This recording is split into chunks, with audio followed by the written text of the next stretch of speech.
Hello guys, Sharmishtha કિચનમાં તમારું હાર્દિક સ્વાગત છે. તો આજે આપણે બનાવીશું ચીઝ એવા યમ્મી એન્ડ ટેસ્ટી એવા ચીઝ પાઉં, કે પછી પીઝાની યાદ અપાવી દે એવા આપણે ચીઝ પાઉં બનાવીશું. જો કેટલા સરસ લાગે છે. તો ચાલો આજની રેસીપી સ્ટાર્ટ કરીએ આપણે. તો એના માટે જો એક બાઉલમાં આપણે ઝીણું સમારેલું કોબીજ લેવાનું રહેશે. તમે એને છીણીને પણ લઈ શકો છો. ઝીણું સમારેલું કેપ્સિકમ, અહીંયા ઝીણી સમારેલી ડુંગળી લીધી છે મેં. તમે અહીંયા ગાજર કે પછી મકાઈ પણ ઉમેરી શકો છો. સેજવાન ચટણી લઈશું આપણે 2 થી 3 ચમચી જેટલી, તીખાશ પ્રમાણે લેવાનું. મેયોનીઝ ઉમેર્યું છે અને ટોમેટો કેચઅપ ઉમેરીશું. તમે આની જગ્યા પર પિઝા સોસ પણ ઉમેરી શકો છો.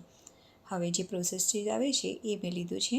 1 થી 2 ક્યુબ જેટલું તમારે છીણવાનું રહેશે. તમને ચીઝ જેટલું ભાવે એટલું તમારે લેવાનું રહેશે.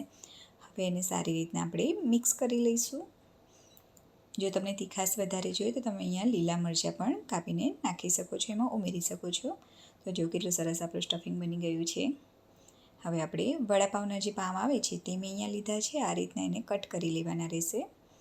જો આ રીતના ઉપરથી વચ્ચે થોડું ખાડા જેવું થાય એ રીતનું આપણે કરવાનું રહેશે. એ રીતના કાપવાના તમારે. જો આ રીતનું. હવે જે આપણે સ્ટફિંગ અને ચીઝ ને બધું આપણે ઉમેરીને મસ્ત એવો એને સ્ટફ કરીશું. તો પહેલાં થોડું મોઝરેલા ચીઝ નાખીશું, ઉમેરીશું એમાં, અને જે સ્ટફિંગ તૈયાર કર્યું છે તે ઉમેરી દઈશું. ખૂબ જ ખાવામાં સરસ અને ટેસ્ટી બનશે. તમે એકવાર બનાવશો તમારા બાળકો ઘડી ઘડી માંગશે એવા મસ્ત ચીઝી પાવ બનશે. હવે થોડું ચીલી ફ્લેક્સ ઉમેરીશું અને થોડો ઓરેગાનો ઉમેરી દઈશું. આની જગ્યા પર તમે મિક્સ હર્બ આવે છે, હર્બ્સ તે પણ ઉમેરી શકો છો. ઉપરથી થોડું ચીઝ, મોઝરેલા ચીઝ ફરીથી નાખીશું, જેનાથી સ્વાદ અને ટેસ્ટ બંને ખૂબ જ સરસ લાગે. બાળકોને પણ ભાવે એવા મસ્ત બનશે. બાકીના બીજા પાઉં પણ મેં આ રીતના રેડી કરી લીધા છે. હવે ઉપરથી થોડા ચીલી ફ્લેક્સ અને ઓરેગાનો આ રીતના ઉમેરી દેવાનું રહેશે. જો કેટલા સરસ લાગે છે. બધા પાઉં બનીને હવે રેડી છે. તો આપણે શેકવાના રહેશે. આ રીતના એક કોઈ પણ કઢાઈ લઈ લેવાની, એમાં વાડકી કે સ્ટેન્ડ મૂકીને આવી કાણાવાળી ડીશ મૂકી દેવાની, બટરથી ગ્રીસ કરી લેવાનું. પછી આપણે પાઉં જે રેડી કરીએ છીએ તે મૂકીને ઉપરથી મેલ્ટેડ બટરને થોડું પીગળાવી લેવાનું અને આ રીતના એને લગાવી દેવાનું રહેશે પાઉં પર, જેનાથી બટરી ને ચીઝી એવા આપણા પાઉં લાગશે. જો કેટલા સરસ લાગે છે. હવે એને ઢાંકીને આપણે ચીઝ પીગળે ત્યાં સુધી, એટલે મિનિમમ 10 મિનિટ જેવું આપણે એને થવા દેવાના રહેશે.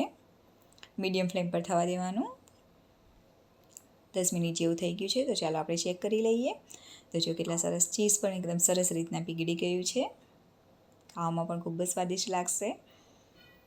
જો તમે જોઈ શકો છો કેટલા સરસ લાગે છે. ચીઝ તમને જેટલું વધારે ભાવે એટલું તમે ઉમેરી શકો છો એમાં. તો ચાલો એને હવે કાઢી લઈએ અને બાકીના બીજા જે પાઉં આપણા રેડી છે એને પણ રેડી કરી લઈશું. એને પણ આ રીતના શેકી લેવાના રહેશે. તમે ઈચ્છો તો ઓવનમાં પણ કરી શકો છો એને. ચાલો તો એને સર્વ કરી દઈએ.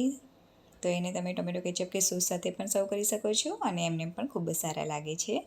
તો જો કેટલા સરસ લાગે છે. જો તમને મારો વિડીયો સારો લાગતો હોય, મારી રેસીપી સારી લાગતી હોય તો પ્લીઝ મારા વિડીયોને લાઇક અને શેર કરજો અને મારી ચેનલને સબસ્ક્રાઈબ કરજો, સપોર્ટ કરજો. અત્યાર સુધી સબસ્ક્રાઈબ ના કરી હોય તો પ્લીઝ એને સબસ્ક્રાઈબ કરી લેજો અને સારી સારી એવી કોમેન્ટ પણ કરજો. Thank you.